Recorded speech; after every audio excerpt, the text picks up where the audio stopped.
ask you, is there anything more potentially coming on medical marijuana? I know at the beginning of the month you had said you guys were looking into it. Just where does that stand? Thank you. Thanks for asking. Actually, Representative Schuring, who I'm tasking to head this up, is making several facility visits, making some visits with medical professionals throughout the state. I know that he just recently made a visit to Nationwide Children's, and so he's kind of compiling some of the best actions, best practices of what we need to look at as legislature. Potentially, I may be announcing a committee, study committee, or task force, not a study committee, a task force here soon that the House will put forward. Do you think that'll happen before you guys leave? I'm anxious to sit down with Representative Schuring, kind of see if he's wrapping up some of his initial findings.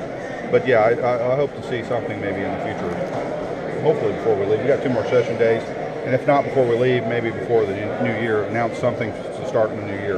Okay, so this would be a task force or a study committee to do what? More of a task force to go out and start compiling the right, go out into the communities, talk with both sides of the issue, and make sure we try to coalesce and get the right things done here in the legislature. Why not just do that with a standing committee, your health committee, for example? Well, I haven't ruled that out. Potentially, maybe we could do that. Right now, I'm just kind of throwing that out there. Potentially, could be a task force, maybe the standing health committee. But with the holidays, and we want to maybe make it more. With the standing committee, there's a lot more members.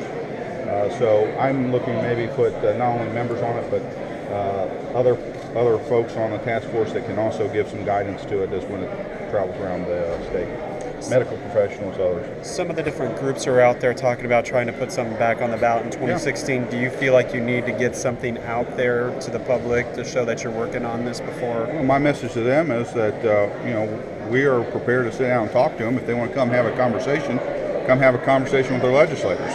So there's other ways to affect change in the state than just by putting something on the ballot. So we're anxious, we're willing, we're open. We'll have a conversation with them. What are you hoping to do in the next 2 sessions that you guys have? Man, you always ask me that. We've got several bills below the black line that members are anxious to try to get done. There's some highway naming issues that we may or may not get finished. I don't think anything too exciting. What about unemployment compensation? I think that's a bill that Representative Sears has dropped, of course. It's getting a lot of process ran through the committee. I think there probably needs to be some more discussion on the bill itself. But let me say this, it's probably one of the still key factors and areas that Ohio still has to grapple with.